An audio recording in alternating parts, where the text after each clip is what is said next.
অনেক দিন আগের কথা। শহরে অরিন ও তার বোন আফরিন তার পিতামাতার সাথে শহরে থাকতো।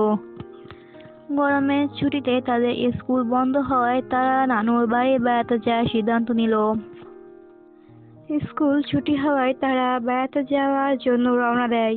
তারপর তারা তাদের নানুর বাসায় এসে পৌঁছায়। তার নানু বাড়িতে ছিল তার নানু, তার মামা, তার মামি এবং তাদের মামাতো বোন পিঙ্কি। তবে ব্যবসায়িক কাজের জন্য তাদের মামা মামি দেশের বাইরে যায়। নানু, আমরা এসে গেছি। অরিন তার বাবা মাকে ফোন দিয়ে বলে, আমরা আমাদের বাড়িতে এসে গেছি, তোমরা আর চিন্তা করিও না। তারা তাদের নানু বাড়িতে গিয়ে আনন্দেই ছিল। তারা দুজন রাতে ঘুমিয়েছিল। হঠাৎ করে আফরিন উঠে বসে। আফরিন ছাদে গিয়ে দাঁড়িয়ে থাকে। অরিনের ঘুম ভাঙলে অরিন উঠে দেখে আফরিন তার পাশে নেই। অরিন তার মামাতো বোন পিঙ্কিকে ও তার নানুকে ডেকে ওঠায়। আমি ঘুম থেকে উঠে দেখি আফরিন আমার পাশে নেই। কিছুক্ষণ ডাকাডাকি পরও তাকে আমি পেলাম না। আপনারা কি কেউ জানেন সে কোথায় আছে? আমি তখন দেখেছিলাম তাকে ছাদে যেতে, হয়তো সেখানেই সে থাকবে। আফরিনকে এক মনে তাকিয়ে থাকতে দেখে অরিনের নানু আফরিনকে বলেন, কি রে আফরিন, তুই ওখানে কি করছিস? তোকে ঘরে কোথাও খুঁজে পেলাম না আমরা। আফরিন, তুই কোনো কথার উত্তর কেন দিচ্ছিস না? তুই অরিনকে না জানিয়ে কেন এখানে এসেছিস? আফরিন সকলের কাছে এসে বলে, আচ্ছা, আমি এখানে কি করছি আর তোমরা আবার এখানে কেন? একথা শুনে সকলে অবাক হয়ে যায়। পিঙ্কি আফরিনকে বলে, কি হলো এটা? তুমি কিভাবে বলতে পারলে যে তুমি কিছু জানো না? তোমাকে খুঁজে না পেয়ে আমরা রাত জেগে তোমাকে খুঁজে বেড়াচ্ছি, আর তুমি এখন বলতেছো আমরা এখানে কি করছি? একথা শুনে আফরিন পুরোই বাকহীন হয়ে গেল। তারপর তারা যে যার রুমে চলে যায়। অরিন, আফরিন ও পিঙ্কি বিকালে ঘুরতে যাওয়ার প্ল্যান করে। তারা হাঁটতেছিল, ঠিক তখনই ডাইনিটি এসে আফরিনকে নিয়ে চলে যায়। তারা আফরিনকে খোঁজার জন্য ডাইনিটিকে পিছু করে। তারপর তারা একটি গুহার সামনে এসে দাঁড়ায়। তারা গুহাটির ভিতরে গিয়ে দেখে আফরিন পড়ে আছে। তাকে ডেকে ওঠানোর চেষ্টা করে। যখন আফরিন উঠে বসে ঠিক তখনই হাজির হয় সেই ডাইনিটি।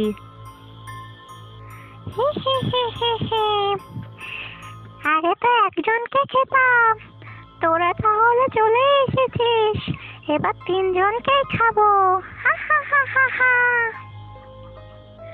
তুই আমাকে কি ভেবেছিস? তুই আমাদের খেয়ে ফেলবি আর আমরা তোকে ছেড়ে দিব? কখনোই সেটা হতে পারে না।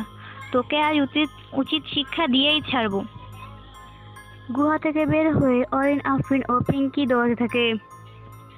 অরিন, আফরিন ও পিঙ্কি কিছু দূর আসার পর হঠাৎ করে অরিন থেমে যায়। পিঙ্কি বলে, তুই থেমে গেলি কেন অরিন? পিঙ্কির কথা শুনে অরিন ডাইনিটির মুখোমুখি হয়। তারপর অরিন ডাইনিটিকে হত্যা করে। অরিন, তুই কিভাবে ডাইনিটিকে মারলি? আমি জানি না আমি ডাইনিটিকে কিভাবে মারছি। আমার কাছে মনে হলো যেন আমার ভেতর আলাদা এক প্রকার জাদু আছে, এবং আফরিনের মধ্যেও তাই।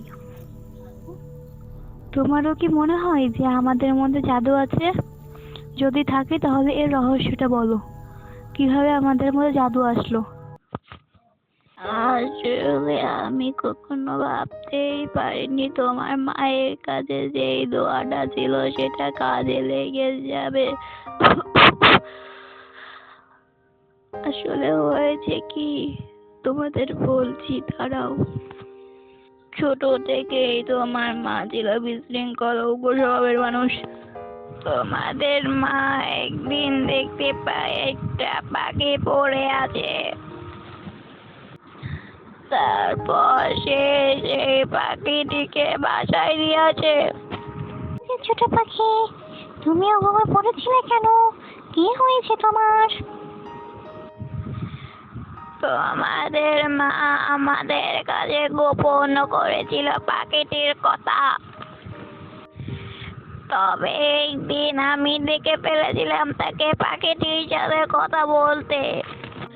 তোমাদের মা কথাটা গোপন করেছিল বলে সে খুব লজ্জিত ছিল। আমি তাকে বলেছিলাম, কি ব্যাপার, তুই পাখিটিকে কবে থেকে পালা ধরছিস? আমাদেরকে বলিসনি কেন?